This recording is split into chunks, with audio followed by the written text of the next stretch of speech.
Driving. How about that? They made, it says recording will start soon. We'll start soon. Transcription will start soon. This is actually useful AI. All right. So, good afternoon, good morning, or good evening, and welcome to the Blurring the Lines episode, or Blurring the Lines podcast, episode number 221. I am your host, Adam Bell, and joining me as always is my co-host, Peter Nikolaidis. How you doing, Peter? Yo. It's Friday afternoon. I'm good. And it's snowy and fun. Yeah. Are you in Vermont? I'm actually not. I'm in Massachusetts, but I've been thinking about my place in Vermont a lot because my contractor has been there pretty much every day this week. So I got to get up there and check things out. But at the moment, I can't drive because I'm in a sling. So I had my rotator cuff repaired again exactly 1 week ago. Yeah, 1 week ago, I was just coming out of anesthesia. Yay. Well, I'm glad that you did. Yes, I am too. And let's hope that hope for a speedier and better recovery this time around. So. Yeah, well, there was a woman at the gym today who is the same age as me. So, well, actually, yeah. So our birthdays are like within a week apart. So it's like 2 days apart, and she has had hip surgeries for, she's actually had degrading hips and everything else, and 50 years old having this. So at least it's only a rotator cuff. Yeah. Hey, who cares if it's the fourth time I've gone through this, right? Yeah. How many So, tonsils do I have? Yeah, all of them. Yeah. So I'm trying not to be super static, but like I've moved my exercise bike. I have a Flexi Spot bike with a desk combination, and I've removed the desk portion so it slides under my normal standing desk. So I'm actually sitting on an exercise bike, gently pedaling now, just to keep the legs moving. Burns a few extra calories. I'm assuming it burns a few more calories than standing, but I think so. But there are many times during the day when I stop, like when I have to actually concentrate and focus on something, I can't pedal at the same time. Yeah. So, effectively, I might end up sitting more. So I'm not sure if I'm coming out ahead. I guess my Apple Watch could tell me, theoretically. Yeah. We'll find out. Look at it. So do you ever, does your rear end ever get numb? It doesn't get numb, but it can get a little sore. Yeah. It's like, I'm tired of sitting on something. Yeah. Pretty much. On a bicycle seat. Yep. Yeah. That would be my thing, is what, okay, sore now, and get up, stand time up. To get off. Yeah, exactly. But yeah, the recovery so far, I'm 1 week out. At this point, I put topical arthritis cream on it during the day. It's Voltaren is the brand name that it comes out. It's like basically like topical ibuprofen. So I figure anytime that it's not having to go through my liver and kidneys and whatnot, that's a good thing. And so I'll put that on during the day a few times. I ice it several times a day, and then nighttime comes around, I just down a bunch of effectively Tylenol PM, a bunch of acetaminophen and diphenhydramine, and sleeping is still the hardest thing. I don't know why, but when I lie down, that's when it starts to hurt. So, it's just like, it's weird. It's bizarre. You'd think that, the body would be like, okay, this is the time, just like shut off those pain receptors. Let's rest. Let's go to sleep and recuperate and heal. But it hasn't been that way. So whatever. So you said something interesting that I don't know the answer to. So don't hear that I'm contradicting you. But if you're putting toxin in your body, is there really any difference in putting the toxin on your skin rather than ingesting it? Yes, because it doesn't go through the digestive system. So how does it affect the body without, because it gets processed somehow. Right, but it's going straight through the skin, right into the affected area. So eventually, I would think it's going to get pulled up into the bloodstream once it's penetrated deeply enough, I would think Mm-hmm. some amount is going to get into your system, Mm-hmm. but it's not going orally right through the stomach and through that normal process. Mm-hmm. So, I've always thought about how does pain reliever, how do they work, right? Because it's Mm-hmm. supposed to deaden the pain, and ibuprofen, is supposed to reduce swelling, but you think it's supposed to be going throughout the entire body, right? So you Mm-hmm. take however many milligrams and it goes in through the body and then it gets sent everywhere, right? Yeah. Because it's not And like aspirin is a heat-seeking missile. It doesn't know exactly where to go, right? yeah. So, Yeah. I've got a cut on my finger and I've taken, and it's inflamed and throbbing. I take ibuprofen. It stops throbbing. right. But it'll probably keep bleeding more because Oh, yeah. Well, yeah. So yeah, I'm not an expert on that, but I do, like when it doesn't have to go through the whole system, and theoretically it would work faster as well, right? Because it's putting right on the affected area. Mm-hmm. So yeah, so that's that. Drinking a cup of green tea at the moment. Moved on to that for the afternoon. I've been having trouble drinking enough water through the days. It's usually when I'm active, it's easier because I get thirstier. Mm-hmm. But I've been pounding green teas towards the midday and the afternoons to make sure I keep getting enough liquids and stuff. Okay. Well, I had tea earlier. I don't know that it was technically, I guess I don't know if it is green tea. I had tea earlier too. Yeah, excellent. Great. No caffeine because I didn't need more caffeine. Got it. Normal green tea has some caffeine in it. So unless it's decaffeinated, obviously. So yeah. Anyway. Oh, cool. Well, I'm glad you've still got 2 arms and the other one will be working well and recovering well. Below the elbow, everything's working fine, right? Mm-hmm. Yeah, there you go. So what about you? Speaking of drinking, what's the story with you and beer lately? Well, we're taking a health hiatus from one another. It's not you. It's me. I thought you were going to say you were taking a hiatus from health. No. So I talked about it. I don't know, a few months back that I was reading a health article from a guy that was more or less saying, if you want to be in the greatest shape of your life, there's no magic pill for it. You're going to have to exercise hard. You're going to have to be disciplined with your sleep and forget drinking. There's no, if you want to be in the best shape of your life, there's no room in your diet for alcohol. And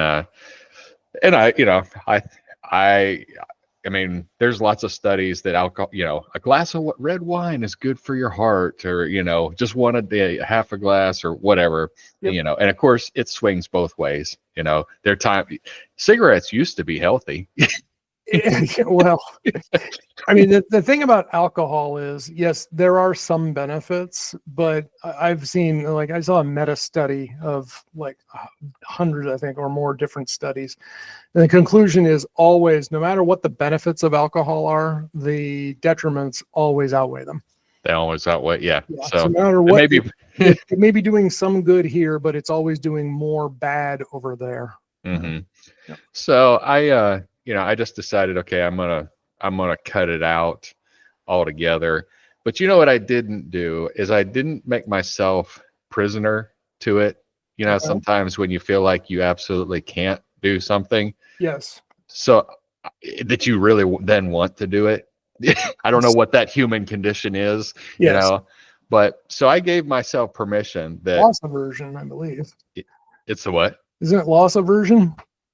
Loss aversion? Maybe so. Yeah, maybe. Yeah, because so I gave myself permission that if I absolutely wanted to have a drink, I could have one, and even so far as to have 2, because 2 is the under heavy drinking.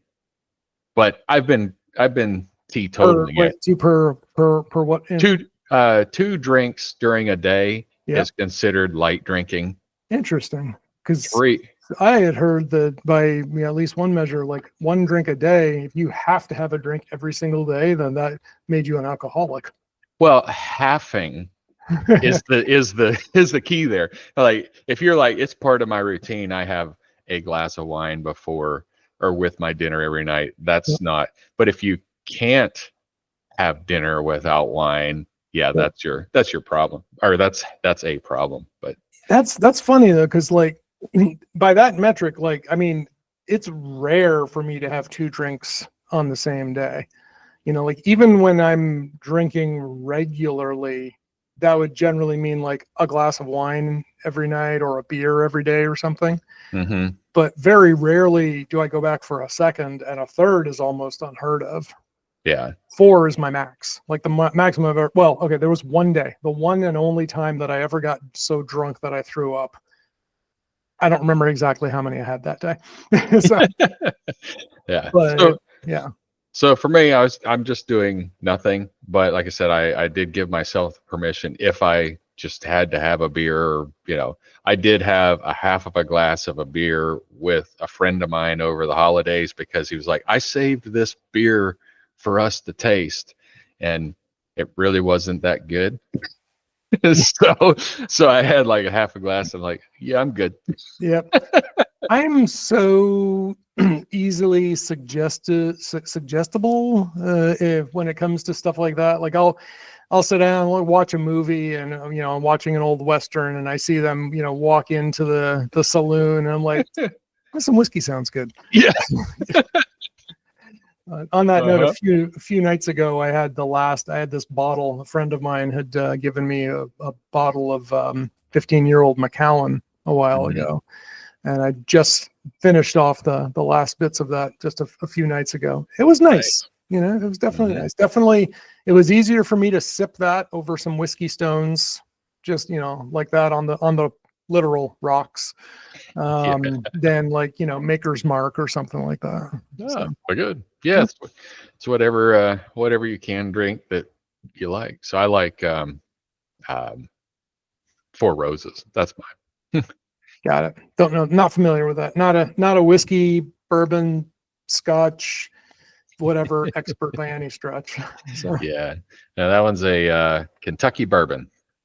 Got it. Cool. So. All right. So we've covered off alcohol. Good. Yeah.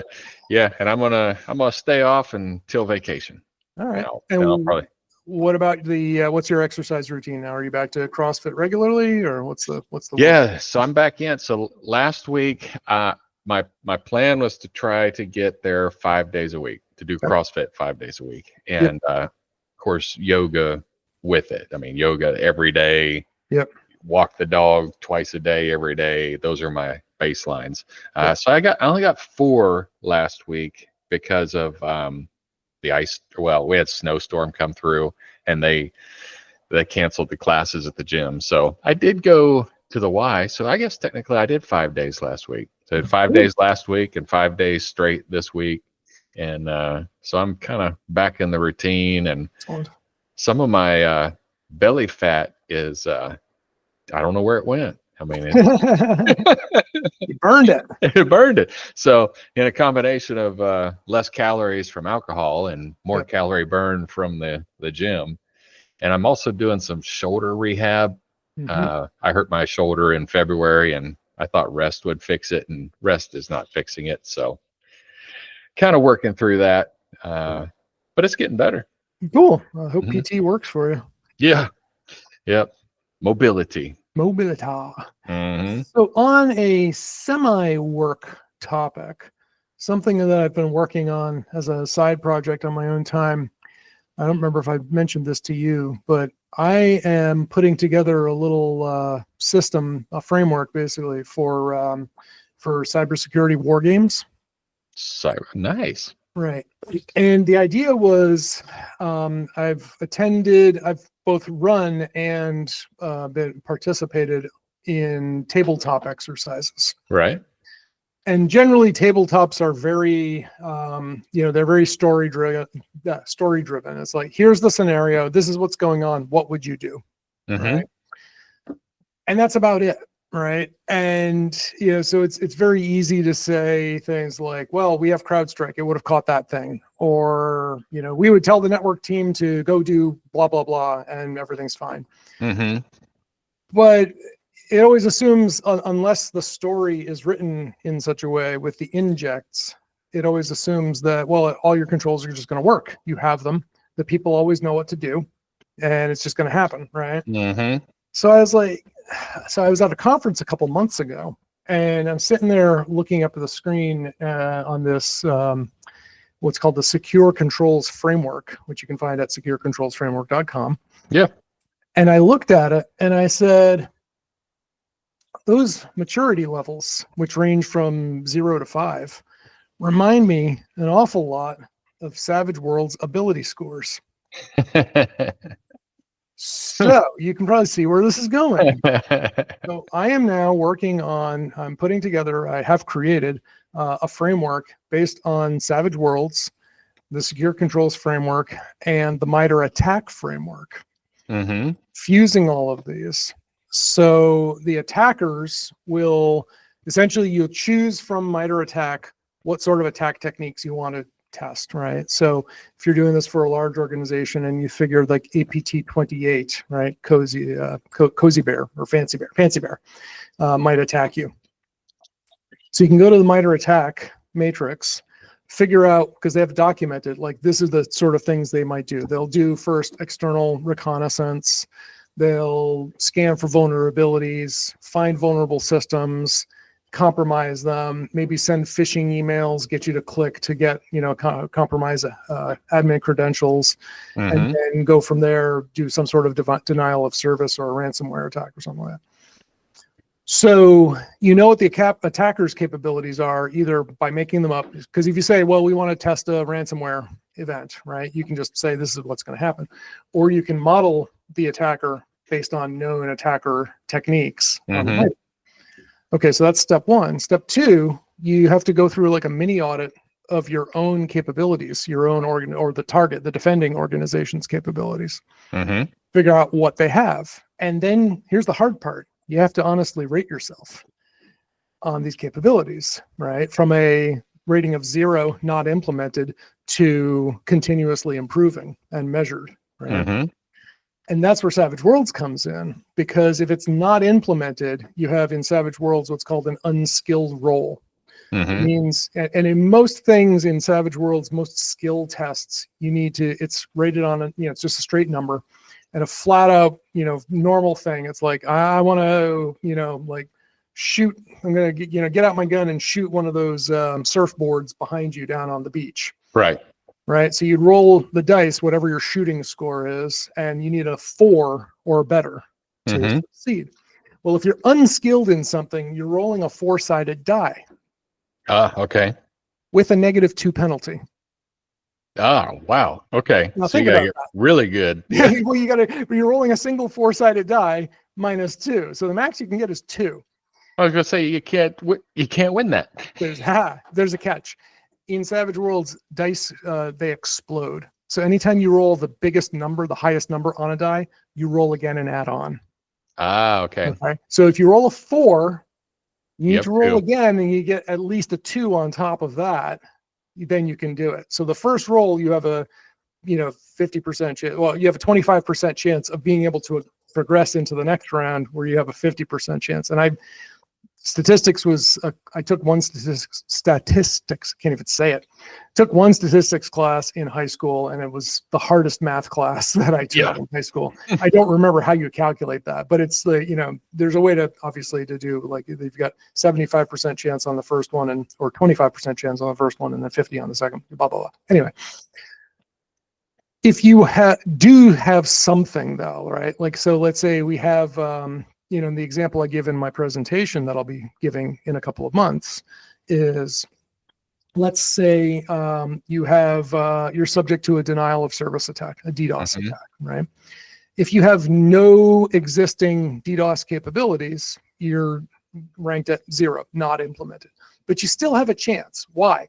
You could pick up the phone, call Cloudflare, and say, yes, I need to talk to sales, make some DNS changes, right? It's like somehow you could pull it off, put yourself behind Cloudflare, and suddenly you're in a much better position, right? So you're not failed, just because you've never bought this before doesn't mean you don't have it.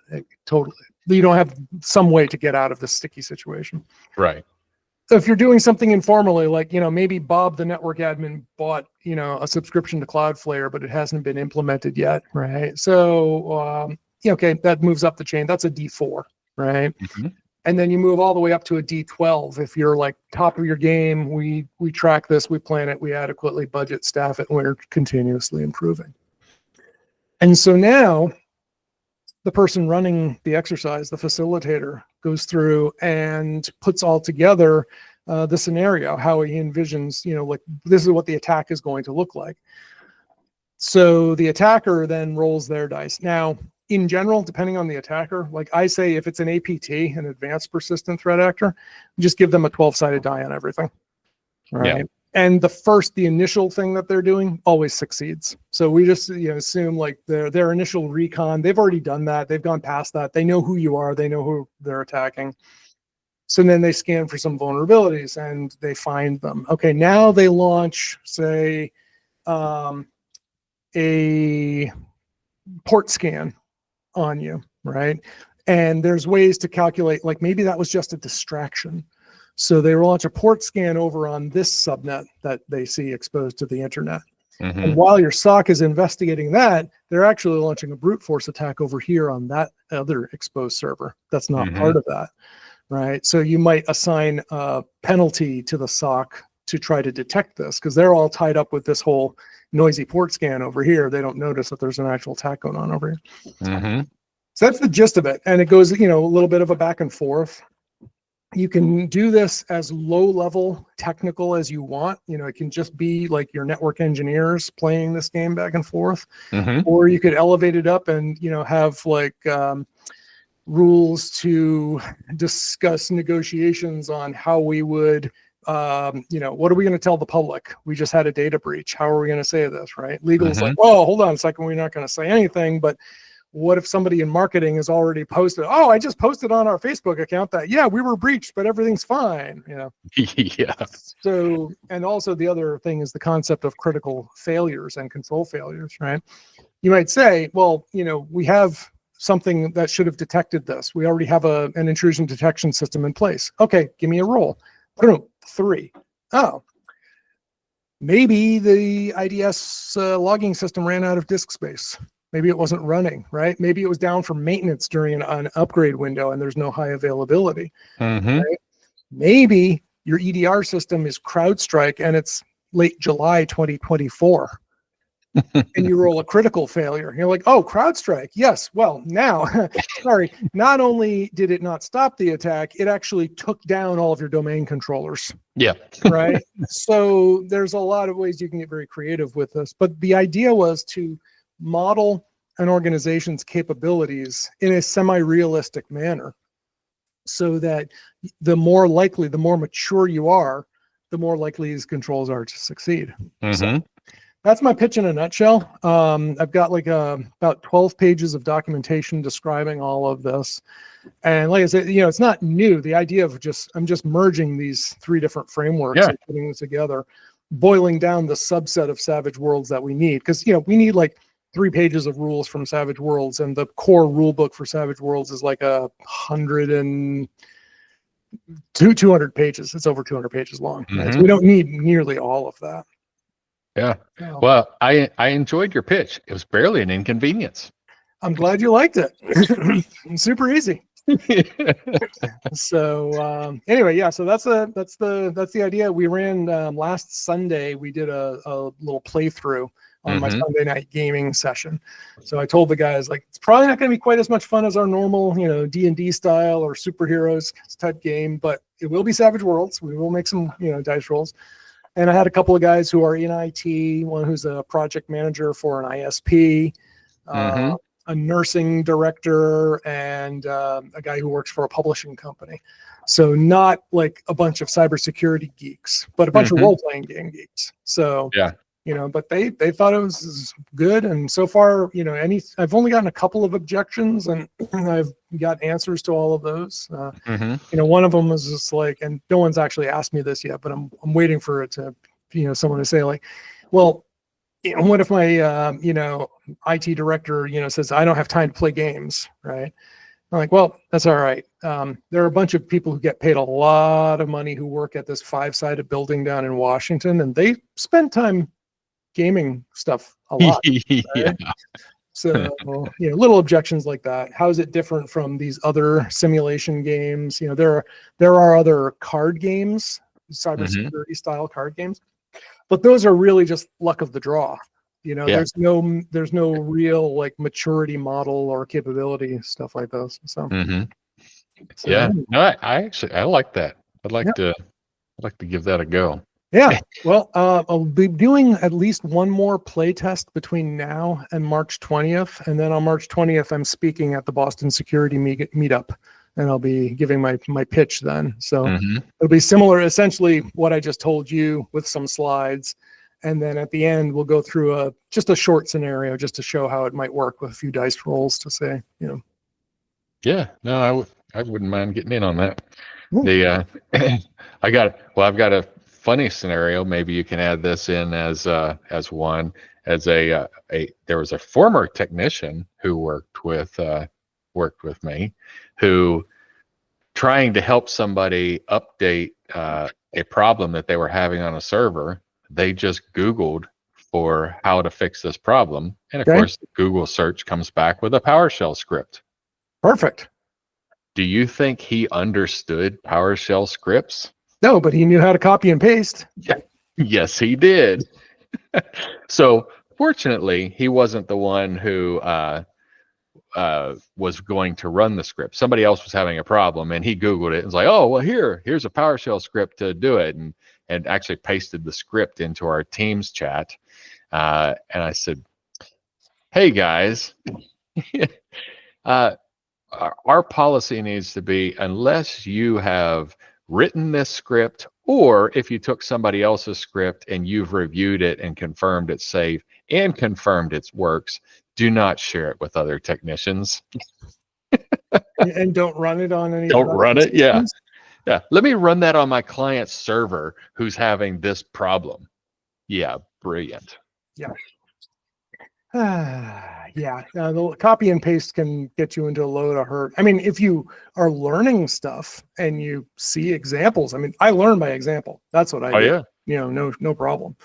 I think it's funny. There are a number of open source packages that will do your installation just by copying and pasting. I think Signal Desktop on Linux, I think, is one of them, where you just go to their website and copy all of these scripts, and it's essentially curl to pull down such and such a file, and then sudo to add this into your key repository, and blah blah blah, and then run this command to install it, and it just goes, right? I've used it before, right? But I looked at it first before, just blindly, and I don't remember the first time I remember seeing that. I was a very young novice sysadmin.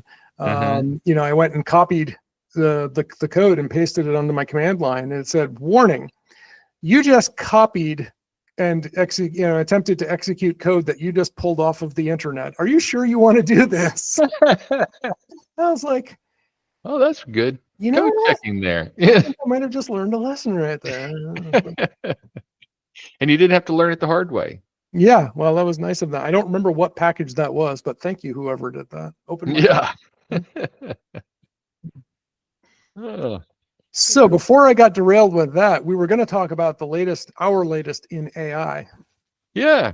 Well, it just kind of, I'd ask you, I'm there right now. There is no AI that I just like, man, I really want to share this with the world because it's so awesome.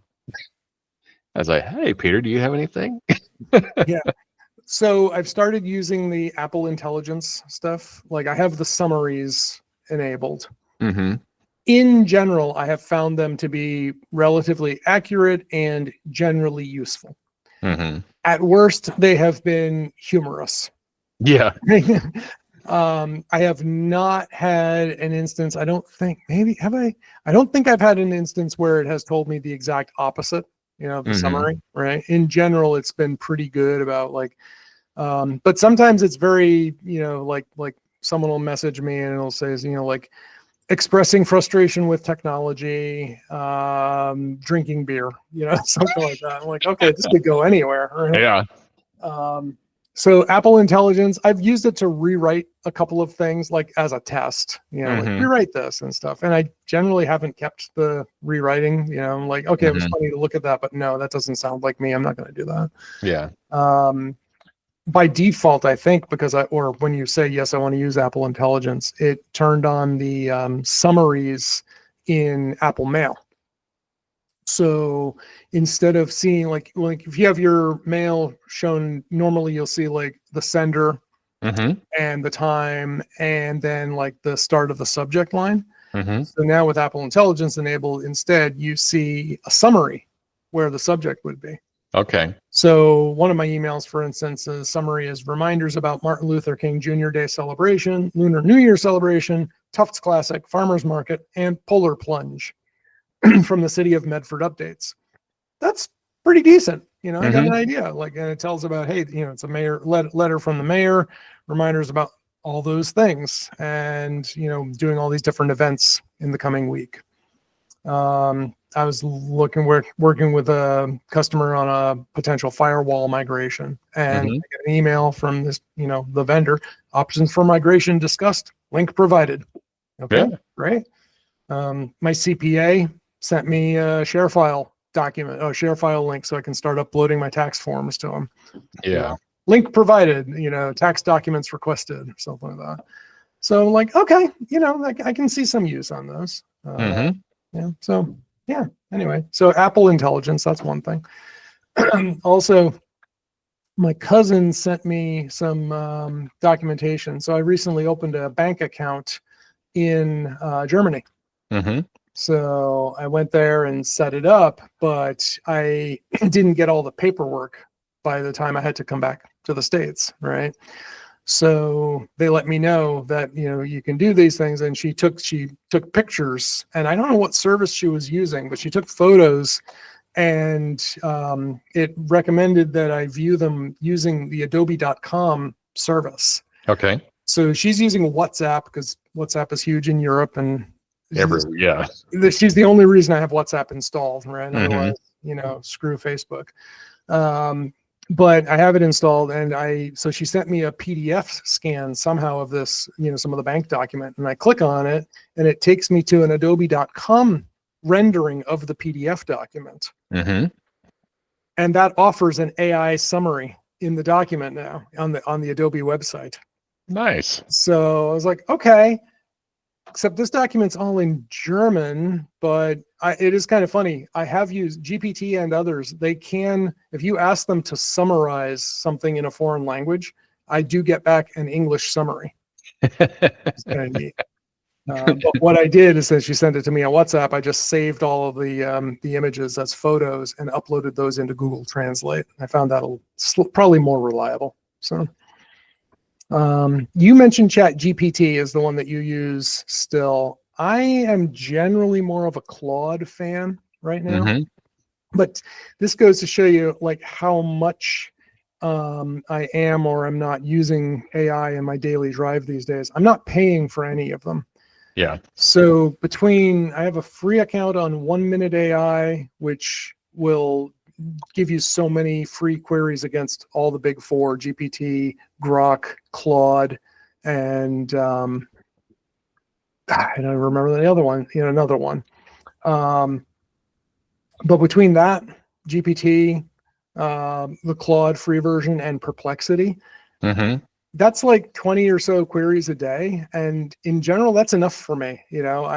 Sometimes I'll hit on it if I'm going back and forth working on something, then I hit the cap, and I'm like, okay, you know what? If I hit that cap, I'll plunk down my $20 for the month and go there. But it rarely happens. By then, it was the last time that happened, I was in Germany, and I was like, you know what? I need to take a break now anyway. I'm going to go get lunch. And by the time I was done, it's like, okay, you can continue. So as far as like the raw just chat interactions with it, I'm not paying for any of them right now. I'm just using them as they're available. I don't remember. I don't think I mentioned this one. I think I mentioned this on this podcast, or maybe it was Friends with Bruce. I think it was this one where it was going to be a nifty, but it wasn't working. So that was not so nifty. I found out about this app from, I want to say it was a Wired podcast, but it might have been The Verge. It's called Granola. Mm-hmm. And it is an AI transcriptionist service, just like what is built into all sorts of different chat apps, right? I was on a Zoom call today. There was a transcript. We're on this call. There's a transcript. I went into a go-to meeting. There was a transcript. Sometimes at work, the sales guys will send me a meeting in WebEx. It's got a built transcriptionist. They're all there. Teams will transcribe stuff. Granola, interestingly, claims that you don't need to get third-party consent when you're using it on calls because it's not a recorder. It's a transcriber? It's a real-time transcription service. Yeah, so okay. just as if I was, in a two-party state where both sides need to say, yes, I'm being recorded and I consent to being recorded, then you have to have consent on both sides. Now, some parts are just one party state where one, even if it's just the one recording, needs to know about it.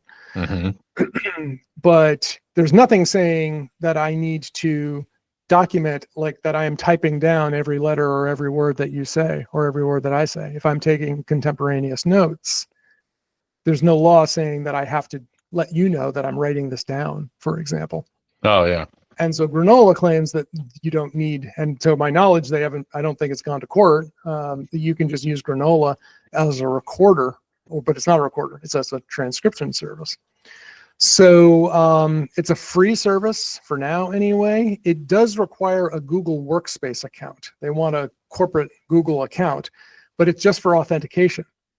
So since, I still have one, I don't pay for this corporate Google account, but I used it to authenticate to Granola, and it works just fine. And I'm actually transcribing this call as we speak. Cool. So it'd be kind of interesting to compare its transcript versus the one that you get out of Google. And that's why you didn't ask for my consent. Didn't have to. Didn't have to. Like, well, it is kind of implied since you're recording a podcast. Yeah, but that was me saying I'm recording it. You didn't say you were recording it. Yeah, so that worked out well. So so that's a pretty cool tool. I like it. I still, on my Sunday night video games, Sunday night role-playing games, I still record those. And then with Mac Whisper, I use it to transcribe everyone's, and I use an AI tool to summarize the transcript for key points and highlights. It's generally really good. Sometimes it's funny who it sometimes discriminates against, because like one of my friends will go above and beyond, deep character immersion, very much playing the part of his character. And then it'll say like, yes, well, the role-playing game, the highlight goes to that person over there who also did a really good job, but nowhere near as much, nowhere near as involved. It's just like it was like recency bias. Like, it's because it came up towards the end of the game. That's what it noticed. It didn't notice the other stuff that happened earlier on. So I still use it for summarizing, but there was one time a few weeks ago, the last one I did it, and I told about how the characters fought mighty dragons and blah blah blah blah blah. There were no dragons. There were no dragons, because the directions said, do this. This is a game in the style of Dungeons and Dragons. It added dragons. I hallucinated them right in there. So that was funny. Yeah, one of these days, I'll be excited about AI. I mean, it's like there's some things that the transcription is completely useful. I really do like, even with the errors like you described, having, if we were having if you and I were having a business meeting with 2 or 3 other people and we were recording it and we got a transcription of it, not having to, if we did record it, but not having to go back and re-listen to the whole recording. Yes. But most of the time, you're not going to record it anyway. Right. And it's a hassle. Like, okay, Peter, it was your meeting. So at the end of the meeting, what do? You've got to spend the next 30 minutes summarizing the meeting and sending out to everybody in the list. And, where with Teams Copilot, everybody who was in the list, if you give it the permission, we'll send everybody the summary of the transcription of what just happened. And Yep. so Yep. Yeah, so that, it's a time saver. And again, the summaries that I see, they're usually pretty good.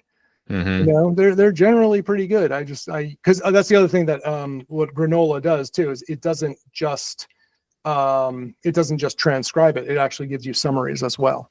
Mm-hmm. And you can add notes in it along the way. So if you start taking a note, it'll pay particular attention to that part there as well. So it's pretty useful. Because I met with an architectural firm this week as a sales meeting, and one of the things that we were talking about is, they were talking about using LiDAR and the different space, or how much drive space, and how, as it happens in LiDAR. And so we weren't exactly talking about the same LiDAR. They were I was imagining LiDAR like with a drone that's kind of doing X-rays and then pulling back information that way, but they were talking about like a 360 camera, that similar thing. But what they have to do is, you get all the pictures, but then somebody has to assemble all of these individual pictures into what it actually was. He said, and it takes a long time. I was like, that's a job for AI. I mean, because you could describe for the AI, this is the picture of a house, or this is the picture of a lot, and it could then start stitching that stuff together in very quick succession, I would think, Yeah, that sounds like a good job for an AI. Yeah. So I could see that being really useful. But for me, the transcription's nice, but the most useful thing is ChatGPT still saves me a lot of time when I want to put together the start of a concept. Yep. Brainstorming and kicking me off, like start off like just to flesh out the elements of a blah, blah, blah document, for example. Yep. Yeah. And referencing some website. So if I know that there's a website that has a lot of information on that, I'll tell it to reference that. And so I at least feel, maybe it's the wrong feeling, but I feel like if I give it a little bit of guidance with some actual facts, that it might pull together some facts. I have to confirm that they're real. Yeah, I just hallucinate. Yeah. Well, gravity in Boston is slightly different than the gravity in Nashville, and you can jump a half-inch more. That's why the Boston Celtics can slam the ball at home. Obviously, there's a home field advantage there. Oh, man. Cool. All right. So I've talked about my nifty in the AI section. Do we have anything else before we wrap it up? No, I did have I was thinking of something nifty, but it has slipped my mind.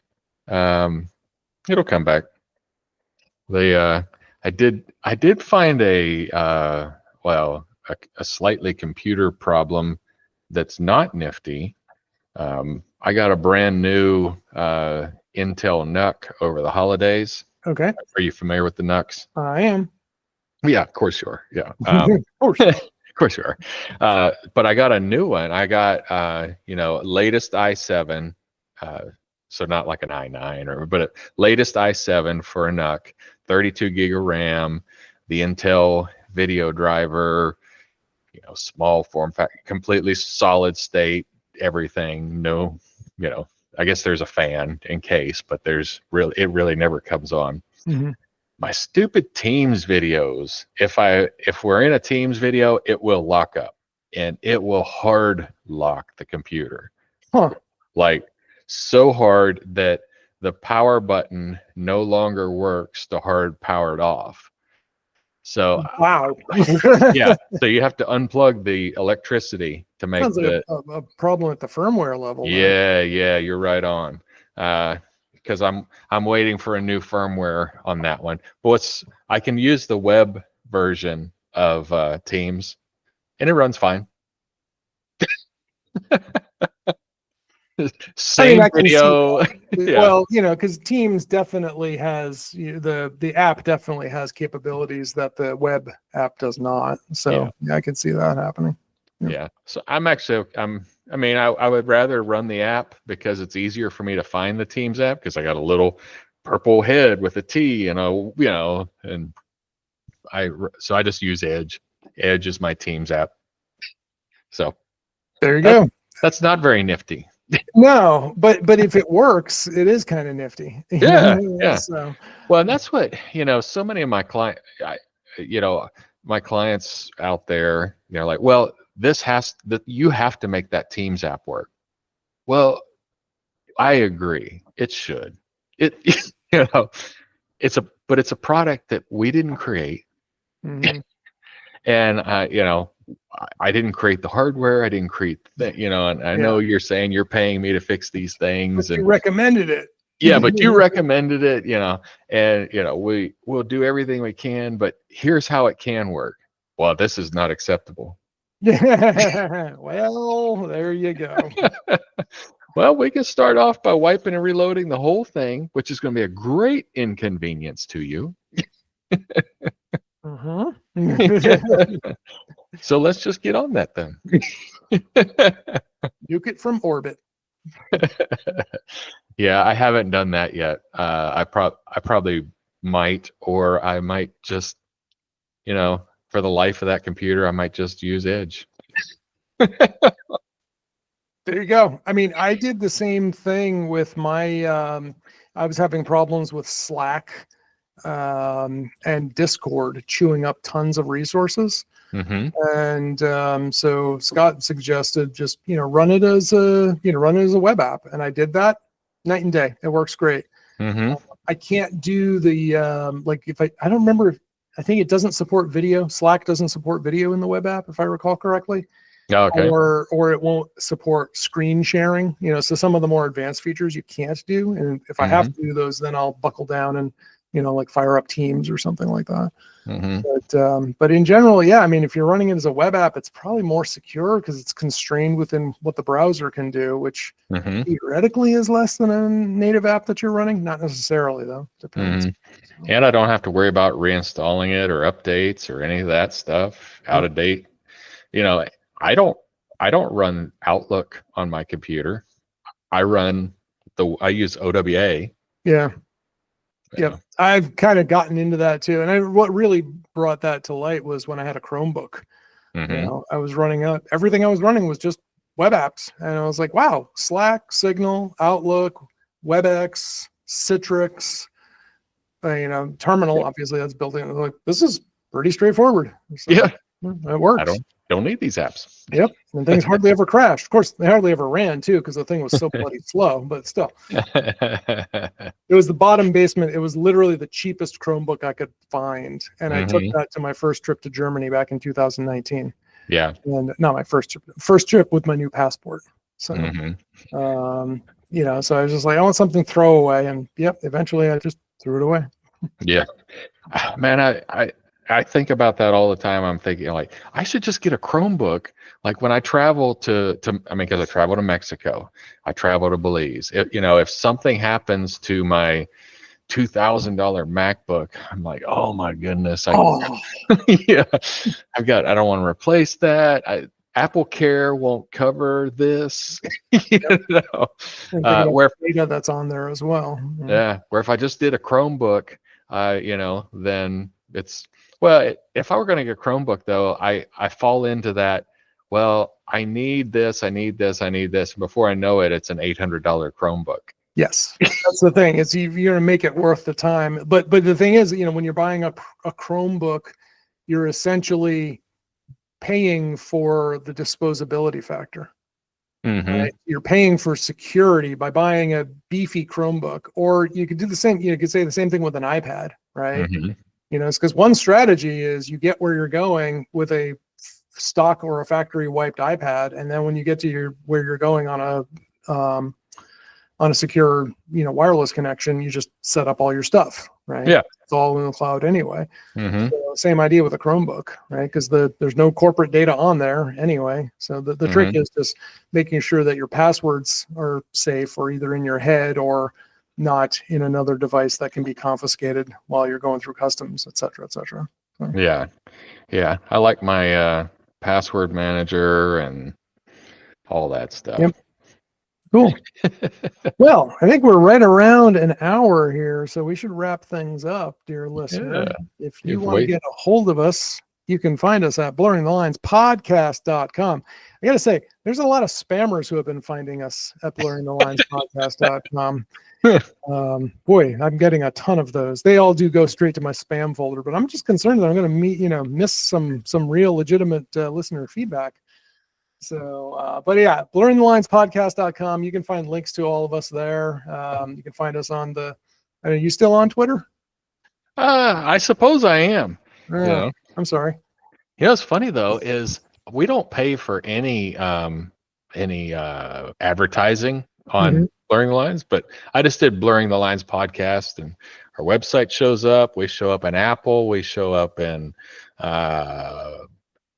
lots of Apple, lots of iHeartRadio, TuneIn, Podbay. I didn't even know we were in Podbay. Well, now we are. Oh, cool. So anyway, yeah, find us there. That has links to how to really find us and stuff. Mission quest thing. And on that note, it's Friday afternoon. I think it's time to press the big red button. Boom. I don't know. How do I?